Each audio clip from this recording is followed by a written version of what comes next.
The road not taken written by Robert Frost. ये एक बहुत ही ज्यादा ब्यूटीफुल पोएम है, बिल्कुल तुम्हारी गर्लफ्रेंड की तरह। So hello everyone, welcome back to education भैया। आज की वीडियो में हम इसी पोएम को पढ़ने वाले हैं। देखो, जो रॉबर्ट फ्रॉस्ट है ना, वो एक अमेरिकन पोएट है। और ना ये मत सोचना कि अबे यार ये एक नॉर्मल सा पोएट है, इनको कौन याद रखेगा। बेटे एग्जाम में तुम्हारी ले ली जाएगी। ये जो पोएट है ना, जो रॉबर्ट फ्रॉस्ट है, इन्होंने सिर्फ क्लास 9th का पोएम नहीं लिखा है, बल्कि क्लास 10th, 11th और 12th के पोएम्स को भी लिखा है। इनका नाम तुम्हारी जुबान पर होना चाहिए, क्योंकि एग्जाम में इनके नाम से भी क्वेश्चन पूछा जाता है। देखो, जो रॉबर्ट फ्रॉस्ट है ना, वो बहुत ही छोटी छोटी बेसिक बातों पर पोएम लिख देते हैं। लेकिन ये जो बेसिक बातें होती है ना, इन पर कोई और नहीं सोचता, इसलिए रॉबर्ट फ्रॉस्ट सोचते हैं। जैसे तुम्हारे क्लास 9th का यही वाला पोएम ले लो, द रोड नॉट टेकन। इसी तरह से तुम्हारे क्लास 10th में the dust of snow, fire and ice, और तुम्हारे क्लास 12th में द रोड साइड स्टैंड। ये सारे उन सारे पोएम्स का नाम है जो तुम्हें आगे चलकर पढ़ना है। और ये सारे पोएम्स तुम्हारे सीबीएसई बोर्ड के लिए काफी ज्यादा इंपॉर्टेंट है। खैर, आज हम लोग क्लास 9th के पोएम से स्टार्ट करते हैं, द रोड नॉट टेकन। वैसे आगे बढ़ने से पहले ये बताओ कि क्लास 9th में अब तुम लोग सीनियर हो चुके हो, तो मजा आ रहा है या फिर नहीं आ रहा है? अब तो स्कूल बस में भी तुम्हें छोटे छोटे बच्चे भैया भैया करके बुलाते होंगे, और तो और अब जूनियर लड़कियां भी 2-4 नजरें मार लेती होगी तुम पर। लेकिन देखो, लाइफ के जितने मजे लेने थे ना, अब तुमने ले रखा है। अब आगे तुम्हारे लिए जन्नत वगैरह नहीं है, अब तो तुम्हारी जिंदगी के लोले लगने वाले हैं। 10th बोर्ड्स, 12th बोर्ड्स, फिर कॉलेज जाना पड़ेगा, फिर जॉब ढूंढना पड़ेगा, बहुत लफड़ा है। अभी लाइफ की असली स्ट्रगल तो स्टार्ट ही हो रही है। खैर, तुम लोग को और नहीं डराते हैं, सीधा पोएम के एक्सप्लेनेशन पर आते हैं। लेकिन उससे पहले अगर तुमने अभी तक मुझे सब्सक्राइब नहीं किया है, तो घर लो और दोस्तों के साथ इस वीडियो को जरूर शेयर करना। एम करते हैं इस वीडियो में 5K लाइक्स, अगर हो पाता है देख लो, करवा देना। देखो, इस पोएम को ना मैं तुम्हें कुछ इस वे में एक्सप्लेन करूंगा।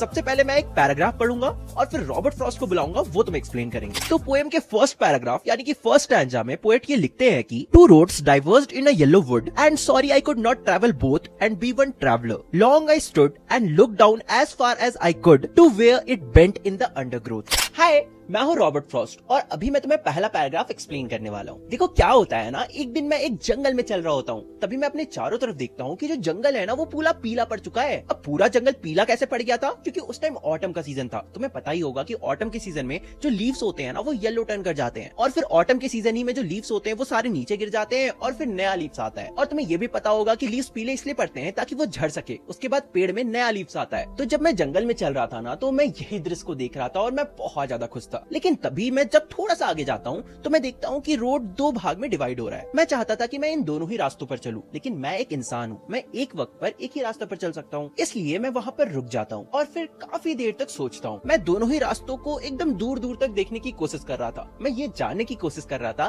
कि कौन सा रास्ता बेटर है, किस रास्ते में मुझे ज्यादा मजा आएगा। लेकिन जो जंगल था ना, वो इतना ज्यादा घना था कि मैं ज्यादा दूर तक देख ही नहीं पा रहा था। मुझे दोनों ही रास्तों में ज्यादा फर्क ही नहीं पता चल रहा था। जंगल का ये घनापन मुझे ज्यादा दूर तक देखने ही नहीं देता है। यही था फर्स्ट स्टैंजा में। अब सेकंड स्टैंजा पढ़ते हैं। यहाँ पर पोएट लिखते हैं, then took the other as just as fair and having perhaps the better claim because it was grassy and wanted wear, though as for that the passing there had warmed them really about the same। फिर मैं काफी देर तक सोचता हूँ कि मैं पहले वाला रास्ता लूँ या दूसरे वाला रास्ता लूँ। मैं बिल्कुल कंफ्यूज था, मुझे बिल्कुल समझ में नहीं आ रहा था कि मुझे किस रास्ते पे चलना चाहिए। और फिर काफी देर सोचने के बाद मैं डिसाइड करता हूँ कि मैं दूसरे नंबर वाले रास्ते पर चलूंगा। मुझे ये लगता है कि ये जो दूसरे वाला रास्ता है ना, ये बिल्कुल पहले वाले रास्ते के जितना ही अच्छा है, शायद उससे बेहतर भी है। और मुझे दूसरे वाला रास्ता ज्यादा बेहतर इसलिए लग रहा था क्योंकि इस रास्ते में बहुत सारे ग्रासेस थे। मुझे लग रहा था कि इस रास्ते में पहले वाले रास्ते से ज्यादा ग्रासेस है, और क्योंकि यहाँ पे ज्यादा ग्रासेस है, ज्यादा ग्रीनरी है, तो यहाँ पर बहुत ज्यादा मजा आएगा, बहुत ज्यादा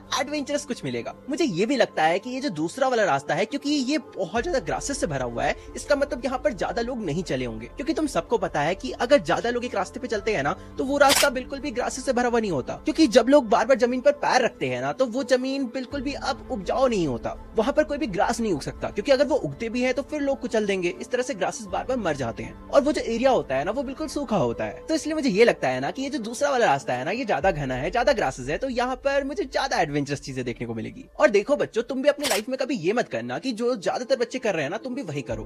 अगर तुम्हारा कुछ और करने का मन है, तुम्हें किसी और रास्ते में जाने का मन है, तो तुम उस रास्ते में जाना। जैसे हर बच्चा साइंस ले रहा है, इसका मतलब ये नहीं कि तुम भी साइंस लोगे तो तुम सक्सेसफुल हो जाओगे। हो सकता है तुम कॉमर्स या आर्ट्स लेकर भी बहुत ज्यादा सक्सेसफुल हो जाओ। हमेशा अपने मन की करना, हमेशा वो करना जो तुम्हें सही लगता हो, हमेशा वो करना जो कि तुम्हारा दिमाग कहता हो। जो तुम्हें लगता हो कि ये सही है और तुम इस चीज में कुछ अच्छा कर सकते हो। इसके बाद क्या, मैं दूसरे रास्ते को चूज कर लेता हूँ, लेकिन जैसे ही मैं थोड़ा आगे बढ़ता हूँ मुझे रियलाइज होता है कि ये रास्ता भी बिल्कुल पहले वाले रास्ते जैसा ही है। दोनों ही जो रास्ते थे ना वो लगभग एक जैसे ही थे। दोनों ही रास्तों पर लोग चल चुके थे और दोनों ही रास्तों में जो ग्रासेस थे ना वो बराबर कुचले हुए थे, यानी कि दोनों ही रास्तों पर कुछ लोग चल चुके थे। फिर पोएम के थर्ड स्टैंजा यानी कि थर्ड पैराग्राफ में जो रॉबर्ट फ्रॉस्ट होते हैं ना वो लिखते हैं कि and both that morning equally lay in leaves no step had trodden black Oh, I kept the first for another day, yet knowing how way leads on to way, I doubted if I should ever come back. मैं रुकता हूँ और फिर देखता हूँ कि जो दोनों ही रास्ते हैं ना वो बिल्कुल एक जैसे ही पड़े हुए हैं। और मुझे ऐसा इसलिए लग रहा था क्योंकि रात में जो ताजे ताजे पत्ते पेड़ से गिरते हैं ना,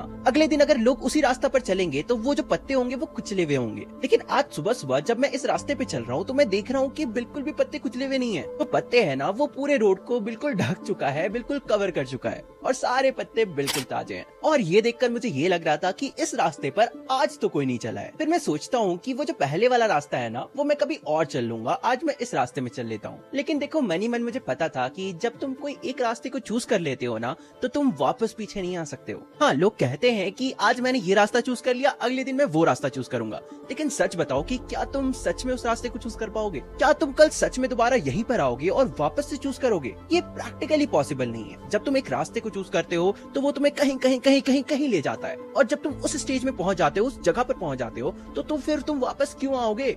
तुम्हारा पर्पस क्या होगा वापस आने का? इसलिए मुझे मन के किसी कोने में पता था कि मैं वापस दोबारा तो यहाँ नहीं आने वाला हूँ। ये बस मैं अपने मन के संतुष्टि के लिए बोल रहा हूँ कि मैं पहला वाला रास्ता कभी और ले लूंगा, क्योंकि शायद सच नहीं होने वाला है। और यही चीज तुम अपने लाइफ से भी रिलेट कर सकते हो। जब तुम कोई एक डिसीजन ले लेते हो, तुम किसी एक रास्ते पे चल देते हो ना, तो फिर तुम वापस वहाँ पर नहीं आ सकते हो। तुम्हारे पास फिर से चूज करने का ऑप्शन नहीं होता है। फिर से अगर साइंस, कॉमर्स और आर्ट्स वाला ही सिचुएशन को ले, तो अगर तुमने एक बार 11th-12th को कंप्लीट कर लिया, तुमने सपोज साइंस ले लिया, तो तुम वापस 11th-12th को आर्ट्स लेकर कंप्लीट नहीं कर सकते हो। देखो टेक्निकली तो तुम कर सकते हो, लेकिन ऐसा कोई भी नहीं करता है। जब तुमने एक बार पढ़ाई कर लिया 2 साल, फिर से तुम 2 साल नहीं पढ़ने वाले हो, और यही सच्चाई है। इसलिए तुम जो भी डिसीजन लो ना, हमेशा सोच समझ कर ही लेना चाहिए। ऐसा ही एग्जांपल तुम शादी के केस में भी ले सकते हो। सपोज तुम लड़के हो तो तुमने लड़की को चूज किया, अगर तुम लड़की हो तो लड़के को चूज किया और उसके साथ शादी कर लिया। बाद में चलकर तुम इस डिसीजन को चेंज नहीं कर सकते हो। तुम वापस किसी और से शादी नहीं कर सकते हो। I mean, टेक्निकली डाइवोर्स वगैरह वो सब होता है, लेकिन यूजुअली 99% ऑफ द टाइम्स तुम ऐसा नहीं करते हो। तुम वापस से पीछे नहीं आ सकते हो। इसलिए मुझे पता है कि अभी मैंने जब सेकंड रास्ते को चूज किया है ना,